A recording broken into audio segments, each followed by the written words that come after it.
उन तक हमारी बात पहुंची नहीं पहुंची हमें नहीं पता, लेकिन क्योंकि पूर्व में भी हमने कई बार प्रयास किए मुख्यमंत्री जी से वार्ता करने के लिए, क्योंकि उत्तराखंड की जो समस्या है उसमें कुछ हम सुझाव देना चाहते हैं और जो कि जनहित में होंगे। तो हमारा प्रस्ताव स्वीकार न कर हमें यहाँ कोतवाली लाया गया और हम ये जानना चाहते हैं कि हमारा दोष क्या है, कि हमने तो विरोध प्रदर्शन का तो ऐलान किया नहीं था। हमने तो ये बोला था कि हमें मुख्यमंत्री जी से वार्ता का समय चाहिए।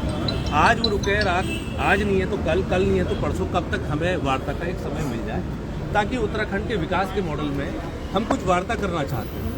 आज ही मैंने मुख्यमंत्री जी का बयान पढ़ा था कि प्रत्येक ब्लॉक से 5 गाँवों को आदर्श गाँव बनाएंगे।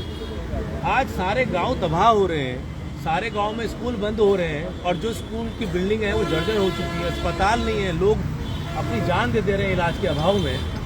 ऐसे में हम यही तो चर्चा करना चाहते थे जो जनता की चर्चा है। विपक्ष का काम होता है, कर्तव्य होता है कि वो सत्ता पक्ष को राह दिखाए जहां पर वो गलत करते हैं। तो सत्ता पक्ष ने सकारात्मक रवैया अपनाना चाहिए और विपक्ष को विश्वास में लेके, जनता को विश्वास में लेके उत्तराखंड के विकास की नींव रखनी चाहिए। आपने देखा आपदा किस तरह से लोगों की जान जा रही है, गर्मियों में जंगलों में आग लगती है, कई हमारे फॉरेस्ट गार्ड्स ने अपनी जान दी, उनका परिवार आज किस समस्या से जूझ रहा होगा कि इस पर कोई चिंता करी। कैसे पुलिस प्रशासन या कैसे और अन्य विभाग अपने संसाधनों के अभाव में अपनी ड्यूटी करते हैं, वही हाल फॉरेस्ट के गार्ड्स का भी हुआ। उनके पास कोई संसाधन नहीं थे। तो ये सब विकास का मॉडल, इस पर हम चर्चा करना चाहते थे। आप गांवों को आदर्श गांव बनाने की बात करते हैं, कैसे? एक तरफ सारे पहाड़ों से लोग पलायन कर रहे हैं, गांव खत्म हो चुके हैं। रंगाई पोताई गेरवा करने से कोई विकास होता है? विकास होता है जो मूलभूत सुविधाएं हैं जनता की, शिक्षा, चिकित्सा और अन्य सुविधाएं, सुरक्षा, अहम, ये सब देना सरकार की जिम्मेदारी है। प्रदेश में आपदा के हालात है, हालात बहुत बुरे हाल है पूरी तरह, चाहे वो बरसात के दौरान आपदा आती है, चाहे वो गर्मियों में जंगलों में आग लगती है, चाहे वो रोजमर्रा के जीवन में आप देखें आदमी जो है इस समय उत्तराखंड में अपने को सुरक्षित महसूस नहीं करता। उत्तराखंड का पर्यटन भी प्रभावित हो रहा है। लोग जो दर्शन करने आते थे, ये संदेश जा चुका है कि उत्तराखंड आज के दौर में सुरक्षित राज्य नहीं है। बरसातों में वैसे सुरक्षित नहीं है, गर्मियों में आग लगने से जंगलों की वैसे सुरक्षित नहीं है। तो फिर कैसे हमारा विकसित होगा उत्तराखंड? जो पलायन हो रहा है वो रिवर्स पलायन कैसे होगा? खाली महज बयान देने से ये सब कुछ नहीं होगा। मुख्यमंत्री जी को मेरी खुली चेतावनी है कि जो वो बात कह रहे हैं वो उसको करके साबित करें।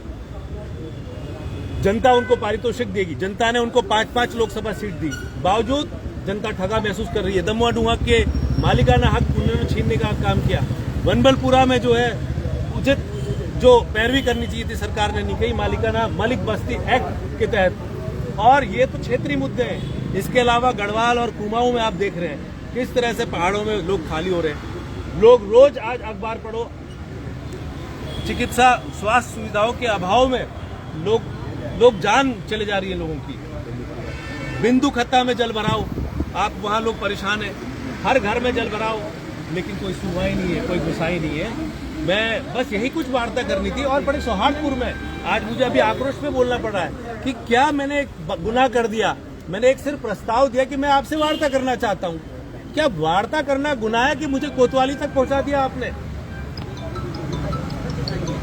आप बताइए, क्या एक मुख्यमंत्री से वार्ता करना? मैंने तो तिवारी जी को देखा था, स्वर्गीय नारायण दत्त तिवारी जी, कोई भी आसानी से उनसे मिल लेता था, कोई पाबंदी नहीं थी, कोई दिक्कत नहीं थी और बड़े सरलता से मिल लेते थे।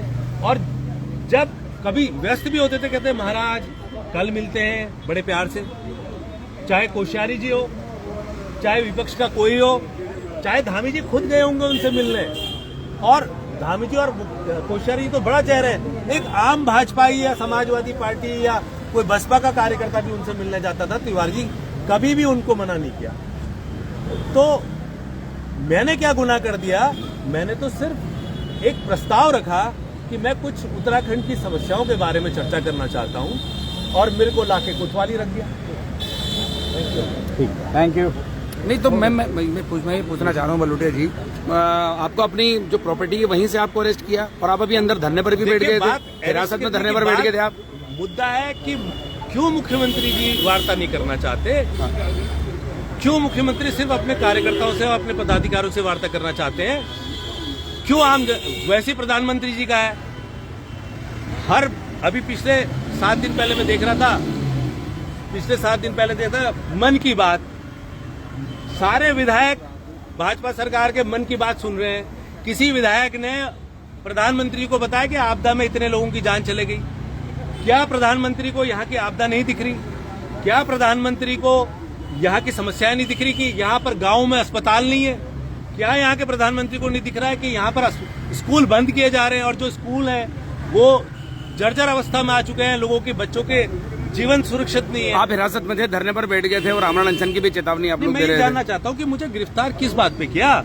मैंने कोई उल्लंघन नहीं किया, मैंने कोई मुख्यमंत्री का विरोध नहीं किया, मैंने तो ये गुस्ताखी कर दी कि मैंने कहा मैं आपसे वार्ता करना चाहता हूँ। सिर्फ वार्ता करने में? मैं वार्ता करने की तो प्रस्ताव हमने भेजा, हमने कोई विरोध कर कहीं घोषणा करी आपके मीडिया में हमने दी है? आप बताइए। हमने कहा, अब मैंने कहा नहीं, अगर यदि नहीं सुनेंगे तो हम उनको भजन सुना देंगे, और भजन हमने यहाँ थाने में सुना दिया। रघुपति राघव राजा राम, पतित पावन सीताराम, ईश्वर अल्लाह तेरो नाम, सबको सन्मति दे भगवान। बहुत बढ़िया, बहुत मैं सरताज आलम, खबर 7 से। हम लोग उत्तराखंड के हल्द्वानी में, और इस समय हम लोग हल्द्वानी कोतवाली से ठीक बाहर हैं।